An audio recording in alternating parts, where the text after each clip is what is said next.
Bom, gente, acho que assim, como primeiros projetos do Instituto, que a gente já pode comunicar ao público, a gente deve publicar revistas, a gente deve, em breve, produzir um curso, existe um livro sendo preparado, e mais do que isso, né, eu acho que a gente tem a possibilidade de, com todo...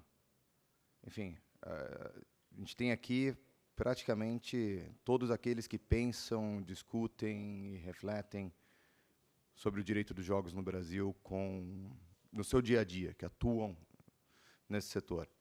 Acho que a gente tem que tomar esse instituto com uma grande responsabilidade de contribuir para o debate e tentar colocar o trem nos trilhos. A gente vê muita coisa hoje sendo falada, muita coisa sendo escrita, sem necessariamente um cuidado técnico ou um conhecimento do setor. Então, por isso que todos aqui foram não convidados, mas convocados, né, para socorrer o setor e para a gente poder fazer a nossa contribuição. E o primeiro evento do Instituto, que é esse, a ideia é a gente discutir sobre quais são os desafios jurídicos, os desafios legais que os operadores vão enfrentar no Brasil. Então, eu queria convidar, para a primeira parte das discussões, Ana Vitoldo, Ana Clara e Bernardo. Tá? A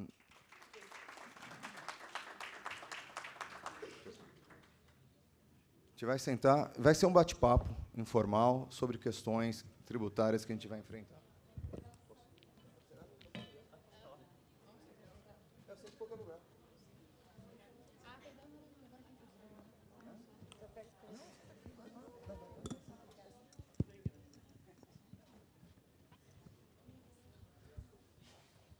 Bom, vamos lá.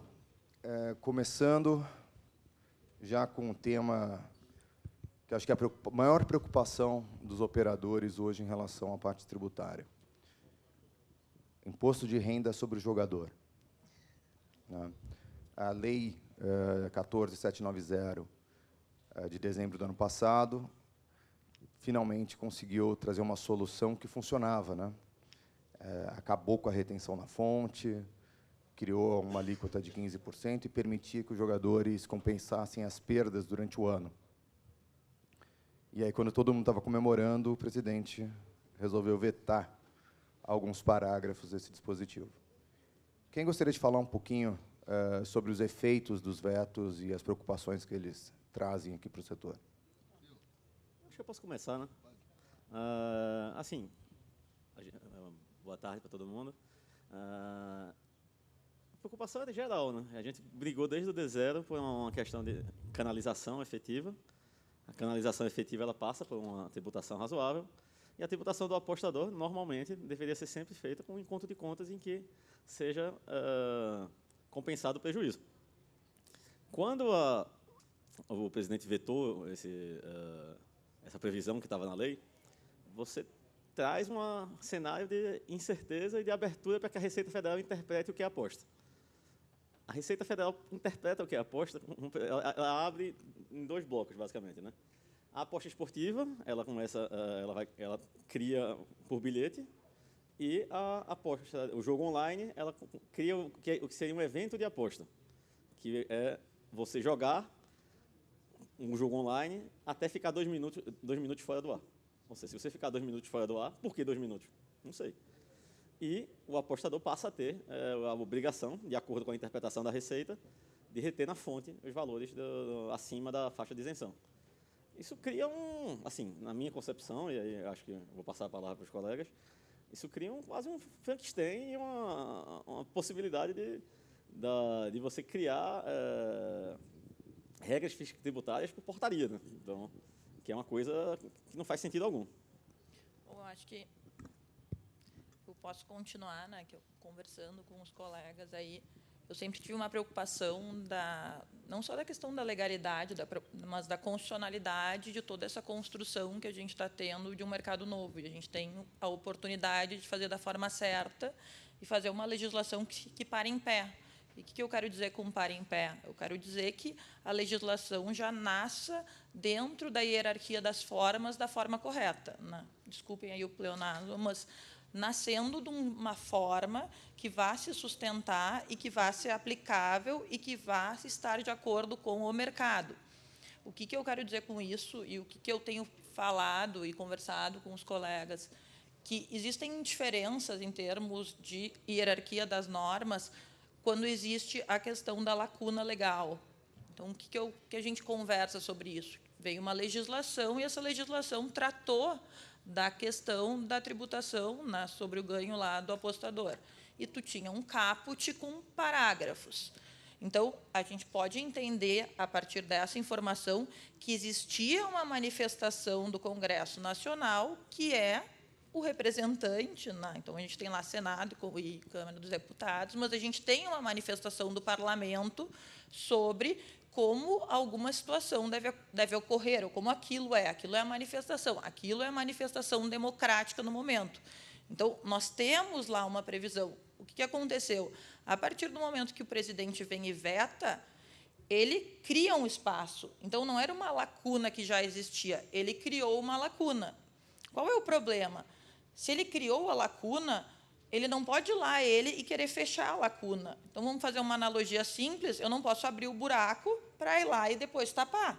Isso não é lacuna, é criar lacuna para fechar. Então, vocês pensem, senão a gente acaba com a democracia. Uma coisa é, olha, não existia manifestação do Congresso, não existia manifestação democrática sobre a situação, daí sim, em alguns momentos, a gente tem a manifestação do Executivo para fazer com que as coisas possam funcionar.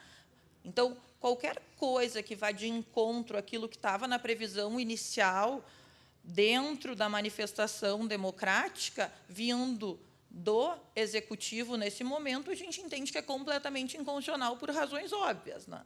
Eu costumo e fui atrás, e comentei com os meus colegas, eu fui atrás, não, só pegar lá, eu peguei o livro do Eli, que fala lá sobre o poder regulamentar, ainda quando ainda era o Eli que escrevia, né? Porque vocês sabem que a gente tem um problema sério dos clássicos que, a partir de determinado momento, para de ser eles que atualizam.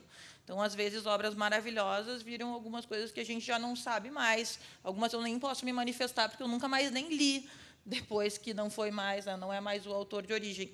Mas eu acho que o meu recado aqui, passando a bola agora para os colegas falarem um pouco, é que eu acho que a gente começa, às vezes, a discutir lá da ponta e vamos voltar para a base. Vamos começar a pensar em hierarquia das normas. Nós temos Constituição, nós temos uma legislação que tratou do tema, daí tu tem lei geral, lei específica, sabe? Eu acho que a gente começa a ir para todos os lados e não para lá na base para ver. Porque já na base a gente tem problema, então a gente tem que começar a pensar sobre isso. Bom, eu acho que a primeira coisa que a gente tem que pensar é qual é o fato gerador do tributo? É a premiação efetiva ou o saldo líquido das apostas, né? Então, quando a gente tem a premiação pelo bilhete, a gente está falando que ganhou, recolheu o tributo. Quando você tem, eu brinquei até acho que com o Bernardo, eu falei, e o pessoal que vira à noite jogando e em algum momento ele apostou com o dinheiro da Receita, o fato gerador do tributo não era vencer? Venceu, não deveria ter recolhido o tributo? Então, aqui na ponta operadora, eu me pergunto como é que eu vou ter que adequar o meu sistema para eu atender ao fato gerador do tributo. Venceu, eu já disponibilizo o líquido na wallet dele, mas em que momento? No momento que ele venceu? No saldo? Eu tenho que esperar ele ficar inativo por 2 minutos ou encerrar a sessão? Então, aqui, para a gente, essa derrubada do veto gerou diversas lacunas que a gente tem que agora esperar a Receita Federal legislar sobre o fato gerador, né? Agora é minha vez, né? Luiz, o tempo, eu estou cada vez mais esculhambado e você continua me chamando. Eu sou o único cara sem terno. Você vê o seguinte, o Roberto não usa meia, é um cara elegante. Você tem sempre um lenço da cor da gravata. O Udo parece que tem um bombom na gravata dele, lá de tão... Olha o meu estado, meu irmão. Mas vamos lá. Para você ver como você é competente, né? Mesmo assim, você continua sendo chamado. Cara, o último livro que eu li foi a Leomar Balheiro, a 3ª edição. Olha só. vocês todos têm teoria, eu já não me lembro mais nada. Eu vou falar da vida real aqui. Eu estou envolvido lá na operação da Nossa Bet, é uma licenciada no estado do Paraná. Recebeu lá, o cara pediu um payout de R$10 mil de um depósito que ele fez. De 2 mil, ele fez uma aposta, ganhou 10. Tem que pagar o cara. E aí alguém me pergunta assim, como é que faz com o imposto? Ou sei lá, pô. Porque, olha só, se é na fonte, eu tenho que pagar o cara 15% menos dos 8. Né? Beleza. Paga só um maluco, na primeira semana de operação, 15% menos dos 8, e vê se na semana que vem entra alguém no site. Não vai entrar. Não, então faz o seguinte, paga os 8, depois a gente vê. Beleza. A hora que regulamentarem isso e decidirem que a gente tinha que ter retido, se esse cara sair da plataforma, como é que eu pego o dinheiro dele? Então, assim, ó, teoria, a gente vai ter que debater. É a vida real aqui. Ó. Tá lá, isso foi na primeira semana de abril, para ser bem preciso. Não tem nem muito tempo. Tá lá. E esse não é o único caso. Porque, infelizmente, ele não foi o único cara que ganhou. As pessoas têm um hábito, péssimo hábito de ganhar. Né? E quando ganha, tu tem que pagar o cara e pensar no como é que faz com a retenção. Então, tá aí. Não é uma divagação. O que a gente vai pensar para o futuro? A regulamentação vem aí? Não vem, ela está aqui, porque os estados estão operando. Então, a gente está com esse problema. Pelo que eu conversei com outros operadores, ninguém está retendo nada. Se ninguém está retendo nada, por quê? Porque se eu começar a fazer a retenção num mercado onde eu tenho 2.500 sites funcionando sem licença, meu irmão, ninguém volta para a minha plataforma nunca mais. Nunca mais. Esquece. E ainda vão meter no Reclame Aqui. Vai ter Reclame Aqui. A gente vai ter que responder dizendo, ó, infelizmente, o senhor votou num deputado que faz parte de um conjunto de 513, o senhor escolheu um senador que faz parte de um conjunto de 81, o senhor votou para presidente, também tem um maluco lá, no bom sentido, pelo amor de Deus, também tem um cara lá, e ó, o resultado é esse, filho. Esses 15% agora, eu, infelizmente, não posso te pagar. É a única resposta que eu posso dar para um Reclame Aqui desse. Pô. Qual outra? O fato é, isso se espalha e ninguém volta para a plataforma. Eu estou indignado. Então, assim, direito tributário que você entende. Porra nenhuma mais. Mas eu estou indignado. A minha função aqui é ser indignado, Luiz. Por isso você está aqui. Tem que ter alguém para ficar. Além da gente, né, que fica aqui discutindo. Eu acho que, assim, a Ana falou do fato gerador, né, e a gente não pode esquecer que a gente não está falando de um imposto sobre ganhos de apostas. A gente está falando de imposto de renda. O fato gerador do imposto de renda é auferir renda. Não muda, porque a gente está falando de aposta, de salário, mudam as regras. Tá? Mas em que momento, né? Vamos lá. Mas no Brasil, tu sabe, né, Maia? No Brasil, tu sabe que tem casos que a gente tributa a perda, né? Tem alguns regimes que a gente tributa a perda. Mas você chegou no ponto, né? agora. Você deu spoiler do que eu ia falar. Não, ou seja, quando é que você tem renda com o jogo? Não, quando é que você apura isso? Então, se você está falando que, olha, a cada aposta você tem que pagar o imposto sobre o prêmio, é um modelo que existe desde, acho que, de 64, né, por conta das loterias tradicionais, desde a década de 60. Não vou chutar o ano aqui. 67. Tá? Só que era 30% na fonte, de tributação exclusiva na fonte. É aí que eu queria pegar esse ponto. Você tem o imposto de renda normal, você tem o imposto de renda retido na fonte, você tem tributação exclusiva. São 3 formas de tributação do imposto de renda completamente distintas. Imposto de renda, qual que é a regra geral? Auferiu renda, carnê-leão. Vai lá, faz o seu carnê-leão e recolhe até o final do mês seguinte. Imposto de renda retido na fonte. Você tem lá a tabela progressiva, dependendo do valor, você retém na fonte, e aquilo está sujeito ao ajuste anual. Ou seja, se num outro mês ele ganhou menos, ou se ele teve outras fontes de renda, está sujeito ao ajuste anual. E tem a mais perversa de todas, que é a tributação exclusiva na fonte, que é o seguinte, meu caro, pagou, perdeu. Está aqui, você tomou 30% na fonte, ou 15% na fonte, mas amanhã eu perdi a aposta. Não compensa. Toda vez que a lei brasileira fala em tributação exclusiva na fonte, ela é expressa. Toda vez que ela fala em tributação, em imposto de renda retido na fonte, ela é expressa. O artigo que foi aprovado na lei do ano passado fala em imposto de renda, não fala em imposto de renda retido na fonte. Então, já começa a discussão aí, porque aí a gente tem, e aí vira conversa de maluco, e a gente fica maluco desse lado. Eu fico indignado. Né? Que é, o Congresso Nacional diz uma coisa, o Executivo veta, a autoridade tributária fala que, mas eu quero que seja retenção. Tudo bem, se candidata e se eleja. Mas não dá para você querer que seja retenção quando o Congresso Nacional disse que não é. Ah, então vai ser por instrução normativa. Eu estou ficando velho. Na minha época, a instrução normativa não criava fato gerador. Então, assim, a gente está levantando essas questões para mostrar que isso aqui ou tem que ser resolvido, e quem tem que resolver isso é o Congresso Nacional, ou isso vai ter que ser resolvido e quem tem que resolver é o Judiciário. Onde é que a gente entra aqui como juristas? É justamente mostrar essas incongruências, né? Mostrar do ponto de vista prático a indignação que isso gera, para que as pessoas comecem a gritar. Acho que vai ter muito operador, muito apostador aí ajudando a gritar a hora que eles souberem o que está esperando. E aproveitar que está todo mundo da associação aqui reunido, eu pedi a um camarada que é do CARF para tentar organizar um seminário, um workshop, uma porcaria qualquer que funcione, para a gente poder botar o pessoal da Receita sentado, porque eu quero que o cara me ouça. Entendeu? Fala, meu irmão, o que eu faço com o pagamento desse cara? Retém ou não retém? Eu quero mais, eu quero que ele escute. Ouvir eles até ouvem, mas... Exato. Olha, exato. o primeiro passo a gente já está começando não, a gente já lá tem, no Sul, agora, né? não, e tendo a associação já é uma boa, porque quando o Vitoldo pede um negócio para o CARF, eles não fazem, eu já tive essa experiência. Mas, de repente, a associação pode ser que vingue. Né?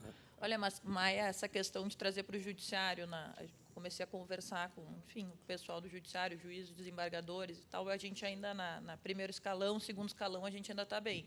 Agora, eu fico na expectativa, se isso chega lá para cima, porque você sabe, né, ultimamente, e daí aqui, enquanto acadêmica e professora, eu posso falar de forma geral, e eu digo, olha, eu não tenho problema com pessoas que são extremamente legalistas ou não legalistas, ou são mais, né, levam mais a interpretação extensivista, enfim, independente.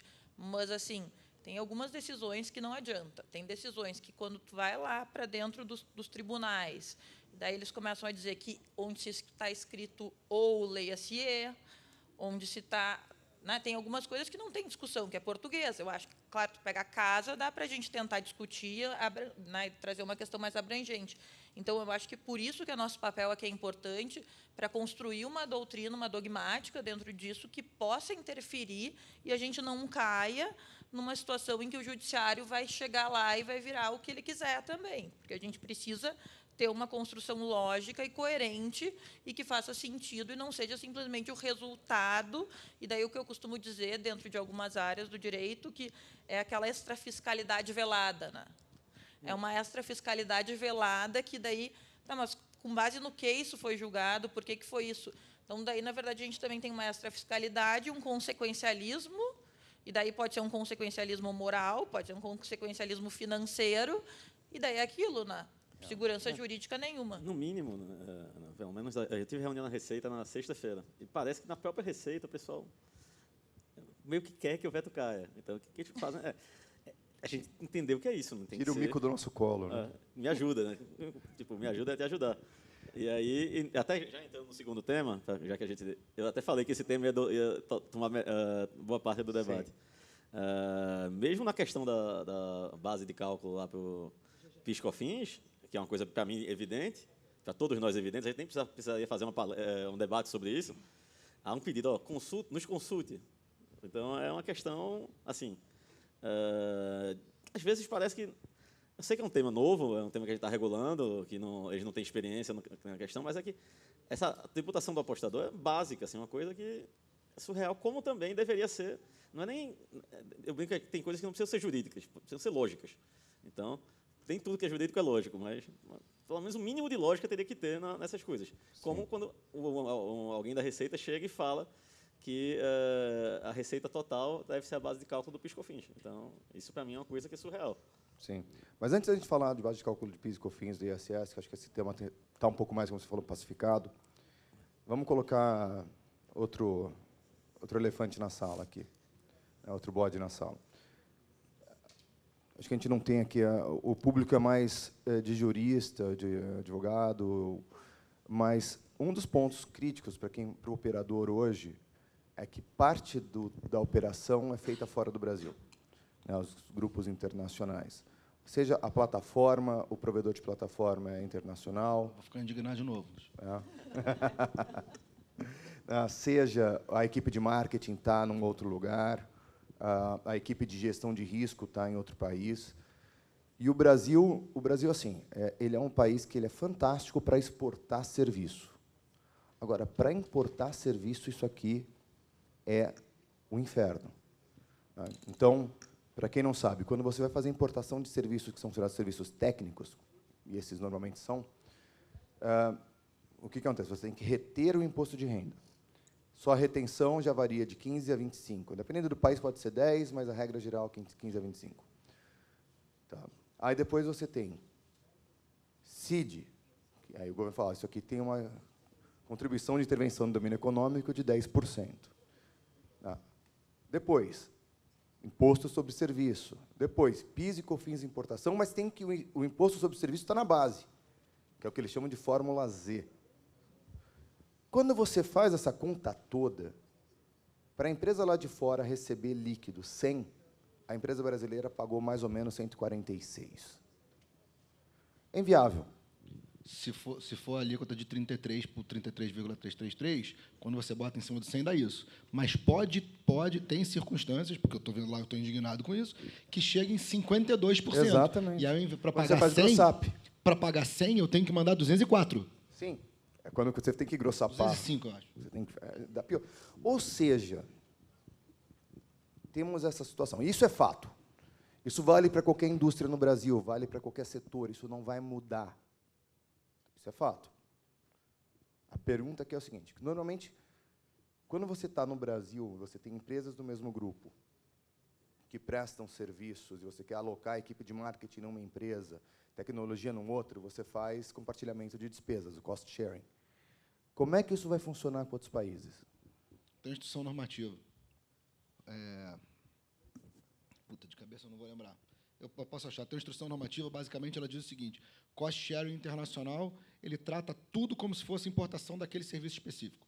Então, vamos lá, eu tenho um troço que eu estou fazendo um cost sharing de 50% entre a empresa em Uganda e a outra que está aqui. Esses 50%, quando eu vou reembolsar a Uganda, ele diz o seguinte, é como se tu estivesse importando de lá mesmo. Mas ele sou eu. Então, mas você está importando de você mesmo. E aí ele incide a mesma base, cara, com a instrução 2.5... Não vou lembrar. Enfim. Tem uma instrução normativa para isso. Porque eu li... primeiro, eu liguei para uns colegas que davam aula, na época eu dava aula, e aí falou, mano, não tem muita solução não, lê a instrução normativa tal. Aí eu li e falei, meu irmão, por que você fez isso comigo?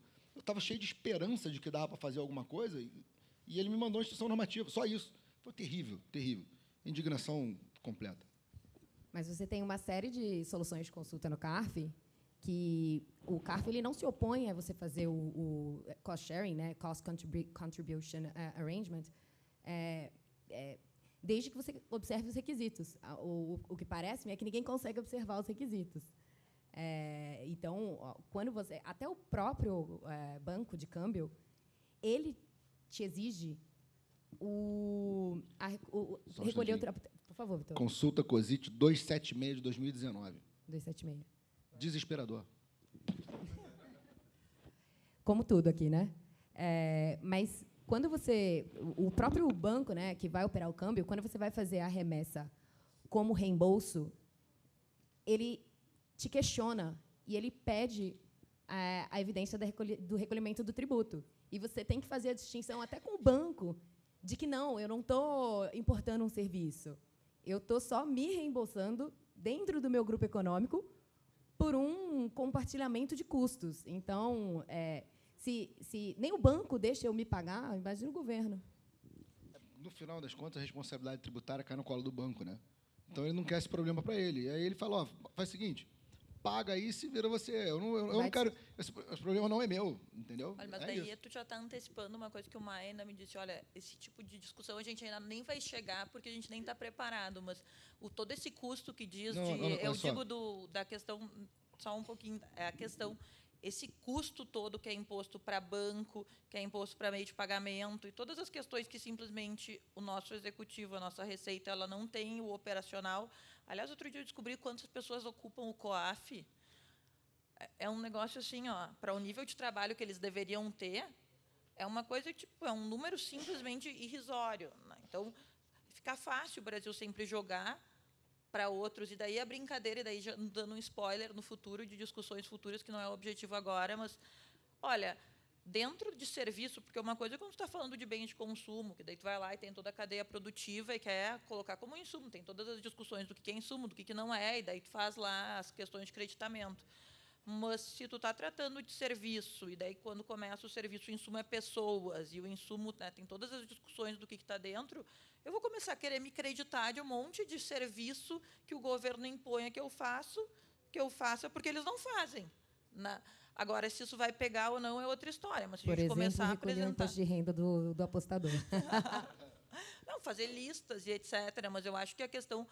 Eu acho que, principalmente, a questão do cost sharing, que vai impactar muito, é que, no Brasil, assim como em todos os outros lugares, as nossas legislações, as nossas instruções, elas não acompanham a realidade. Então, nós temos um problema gigantesco que é, tu fala cost sharing, daí tu vai pegar lá a cost sharing bonitinha, que é tu pegar uma entidade centralizadora dentro do mundo perfeito, não sei o quê, que, na verdade, ela só está centralizando aquilo, ela que paga, não sei o quê. Mas não é tão simples assim. Daí, como seria reembolso, não tem questão de renda.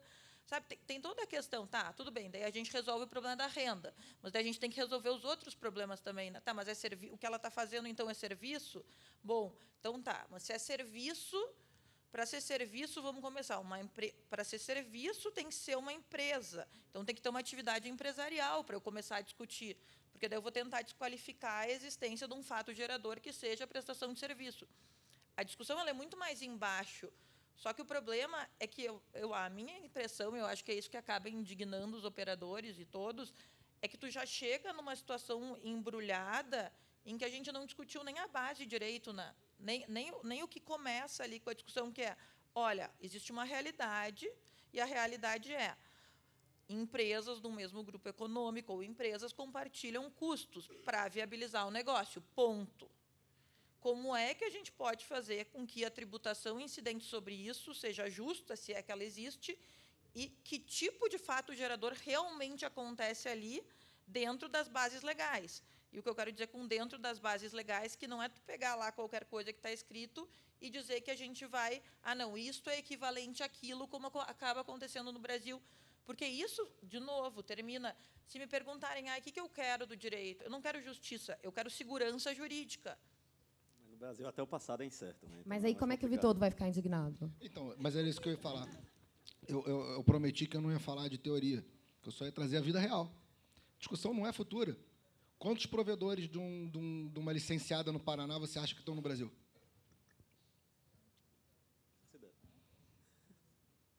Não tem provedor no Brasil, pô. Não tem regra para provedor no Brasil. Não tem. Então, esse caso que eu estou falando, não estou divagando. Eu tenho 14 invoices para pagar, pô. E você vai ser tributado nas 14, no grossopado. Não, assim, elas estão com base num relacionamento de década, preso no prego, né? Para ver qual é a solução que a gente vai conseguir arrumar. Porque, eventualmente, a solução pode ser ou você, que quer prover serviço para o mercado regulado, se instala no Brasil para eu poder pagar em BRL, você recolhe os impostos e manda o dividendo embora. Ou então, talvez eu não possa fazer negócio contigo, pô. E tem um sentido, então, não sei se... assim, logo, acho que ainda no começo desse governo, eu recebi uma consulta de uma empresa grande, multinacional, que perguntou dizendo que, olha, eu quero montar minha estrutura, quero a estrutura 100% fora. E não vou trazer nada, vou deixar as coisas fora, etc. Eu fiz, olha, você vai ter um problema fiscal, mas tudo bem. Não concordo, vou ver outros escritórios. Aí eu vi um escritório, 2 escritórios, sai a regulamentação. Se ele etc. insistir, ele vai encontrar alguém que fala ok. Não encontrou, ele me ligou semana passada. Então, quero trazer a estrutura para o Brasil. Eu fiz a... Entendeu, né? Então, enfim, é uma coisa que parece que há uma tendência a dificultar quando você poderia criar, pelo menos, regulamentos que beneficiem de alguma forma a atividade. Mas... Eu acho que, desculpa, a tendência, eu acho que é um caminho negocial, porque só tem dois caminhos. Ou fica caríssimo para o tomador de serviço no Brasil, paga o dobro pelo serviço, ou você tem que explicar para o prestador internacional que, se o acordado é 100, vai chegar a 80 para ele. Mas o problema é que chega 80 para ele, mas te custa 140. Não Entendeu? necessariamente. Não, se eu mandar bruto, Se não, você né? mandar... Eu mando 100, deduz tudo, chega lá Chega 48 80. para ele. 42, sei lá. É que tá. Entendeu? É que nem assim você pode fazer. Porque a lei só te autoriza a reter o imposto de renda. Né? O restante, você que tem a obrigação de pagar. Aí, contratualmente, você vai falar, Olha, bem não, lembrado. eu vou pagar, mas você vai me dar desconto de preço. E isso gera... Bom, primeiro que negocialmente, se conseguir negociar um negócio desse, só o Vitoldo consegue. Não estou conseguindo, não estou conseguindo, não estou conseguindo. Então, nem o Vitoldo está Vamos conseguindo. conversar. Segundo, que isso gera um cálculo circular. Porque se tem desconto, você tem que diminuir o valor você mandar, então, se você diminui o valor, você gerou um cálculo circular, o teu Excel vai estar aquele erro. Fórmula circular. Um ponto que não, enfim, a gente não tratou aqui, mas que é uma complexidade que se adiciona a isso tudo, quando você fala de empresa do mesmo grupo, é que, além dos impostos, tem o preço de transferência. E o Brasil agora está com regras novas de preço de transferência. Então, você está falando aí, não só não conseguir reembolsar os custos, mas ter que pagar imposto sobre os serviços e até ter que incluir o cost plus em cima do serviço. É pior do que só pagar o imposto. E é uma interpretação que a gente imagina que possa acontecer, né? Então, enfim. E eu esqueci de mencionar que, quando paga alguém lá fora, tem que recolher para o município da sede do tomador o ISS do cara. Sério, a conta é sem fim, meu irmão. Não, e a gente não pode esquecer que aqui, eu acho que a conta, ela trabalha com mais de um contribuinte. O contribuinte do PIS, COFINS, importação, é o tomador. Não é quem auferiu receita, por exemplo, no caso do IRRF. Não é quem prestou o serviço, no caso do ISS. Vamos colocar a CID também, mas se você não tiver CID, a alíquota não vai ser 15, mas vai ser 25. Então, no fim do dia, 15 mais 10 ou 25, dá no mesmo. A gente tem mais de um contribuinte, a gente tem um único responsável tributário, que é quem toma o serviço. É confuso. É confuso. Mas não fica triste, Ana Paula. Ainda tem toda a reforma tributária que vai conviver com a legislação antiga durante um bom tempo. Então, né, a gente ainda tem todas as discussões, ainda toda a discussão de como é que vai se adaptar toda essa realidade com a reforma tributária. Então, vai ser legal, né? Acho que vai dar... Eu comecei a falar isso para um stand de um cara ali fora, o cara desligou o stand e saiu.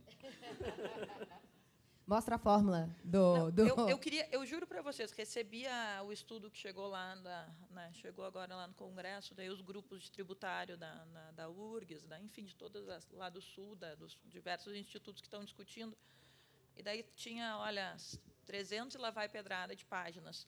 E daí, no meio do caos da feira aqui, tá todo mundo meio cansado, eu olhei aquilo, e daí eu digo, eu já acordei com dor de cabeça hoje. Daí eu pensei, será que eu vou olhar isso aqui agora? Daí eu virei e pensei, olha, em inglês a gente fala, tem aquela frase, eat your frogs first. Então, eu acho que vai ter que ficar no fim de semana, isso é a primeira coisa que eu vou fazer num dia feliz, que é sábado de manhã. Daí compra uma coisa para comer bem gostosa, para começar a pensar.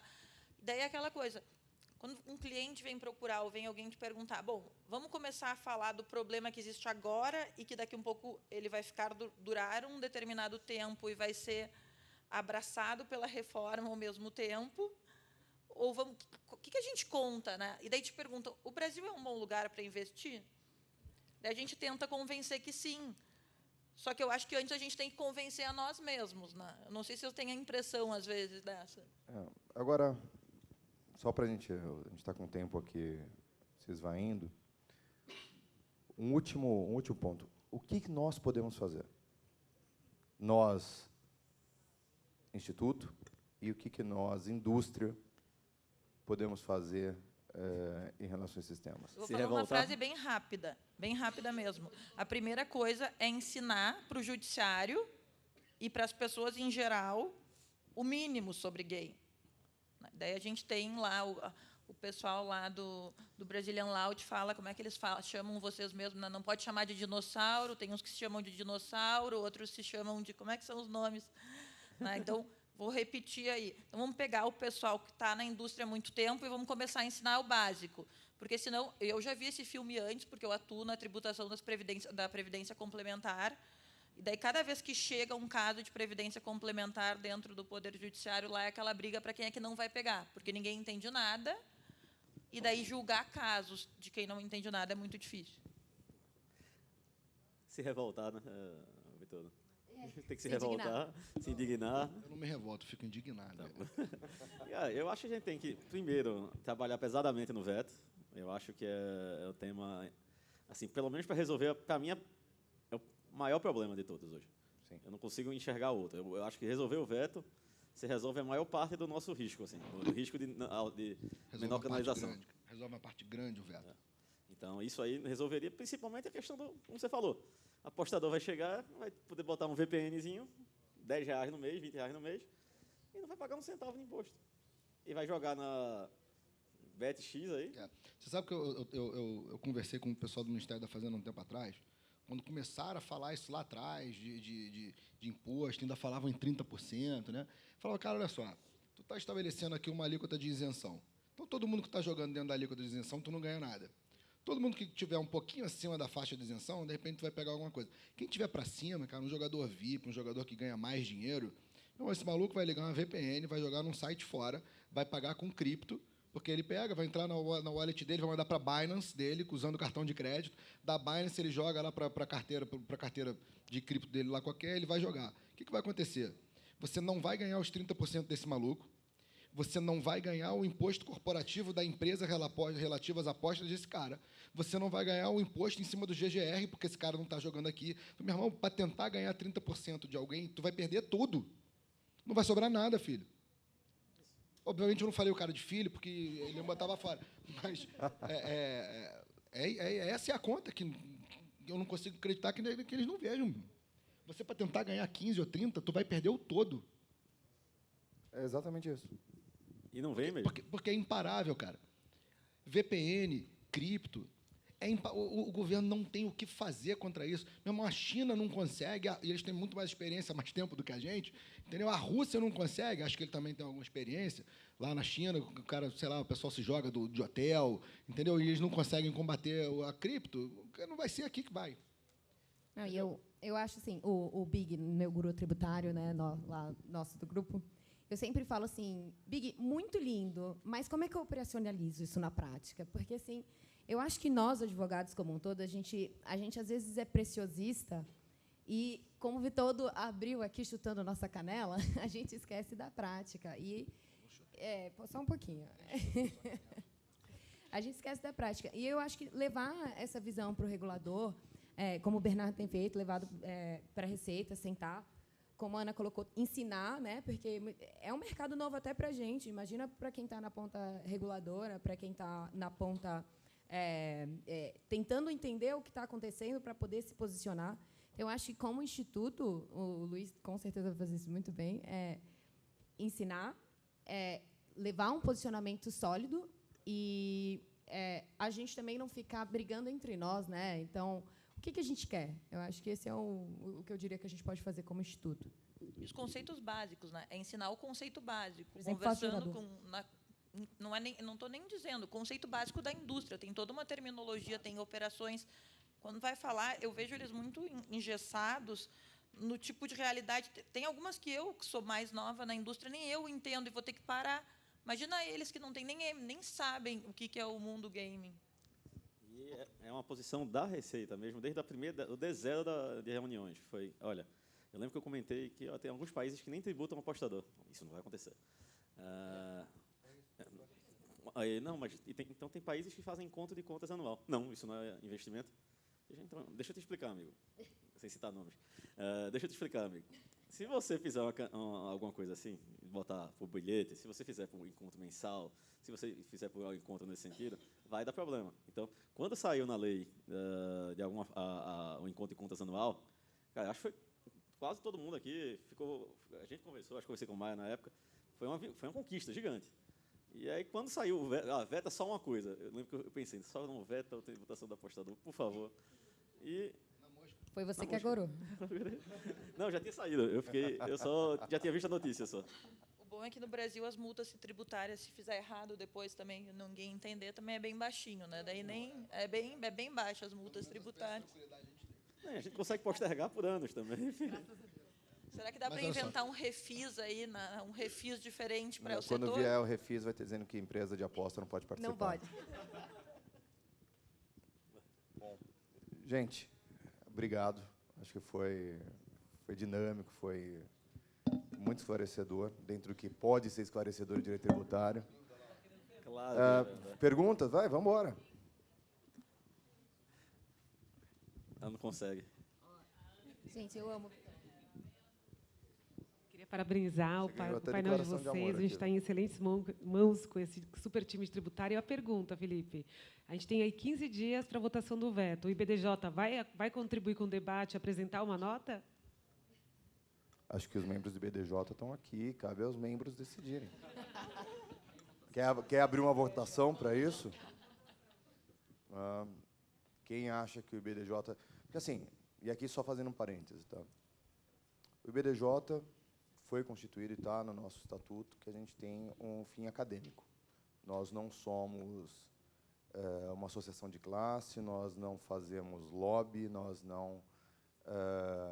mas nós temos sim essa função de produção de conteúdo acadêmico e difusão do conhecimento jurídico. A decisão não é minha, como diretor-presidente, é dos membros. Tá? Uma produção de conteúdo jurídico a ser levado para quem seja pertinente pelo Instituto pode ser feita. Vocês acham adequado? E eu me abstenho. Por favor. Sim, né? Então tá. Vamos lá. Quem é a favor que o Instituto se manifeste em relação aos vetos? Eu sou. Agora, tem um negócio seguinte, a gente Pera tem aí, que chegar no calma. Lira. Quem é contra? Então, por unanimidade. Por unanimidade, tendo em vista que a proposta veio da Ana, ela vai liderar esse projeto. É o que ela queria. Tá? E a gente faz isso, sim. Manifestar em todos os temas. Eu acho que o Instituto ele tem essa finalidade. Sempre que houver um tema que for relevante para o que a gente faz, tem que ter a manifestação. Eu acho que tem que marcar a posição sempre. Só falando de novo, eu acho que a função do Instituto Acadêmica, mas é sempre se posicionar academicamente, tecnicamente, sem parte PRI, que não é o que vai acontecer, mas sempre se colocar, deliberar democraticamente, como você fez agora, presidente, e se manifestar em tudo, porque eu acho que isso... Eu participei da fundação do Instituto Brasileiro de Direito Desportivo, e isso consolida o Instituto como representativo nas discussões, se manifestar sempre. Então, gente, mas quero que o Instituto ganhe relevância. E isso vindo do Mansur, que estava do outro lado recebendo as manifestações, tem peso. Ajuda muito. A gente não pode esquecer que por trás de todo o gabinete tem uma equipe técnica, né? E ajuda muito. Então, gente, já temos aqui a primeira lição de casa. Da Ana. E é aquela Ana, não é essa Ana, Tá. não, gente. Quem sugeriu foi a Ana Bárbara, então a Ana Bárbara, ela coordena e toca. Isso, a gente produz isso. Tá? Gente, eu queria pedir de todos uma salva de palmas aqui para os nossos expertos.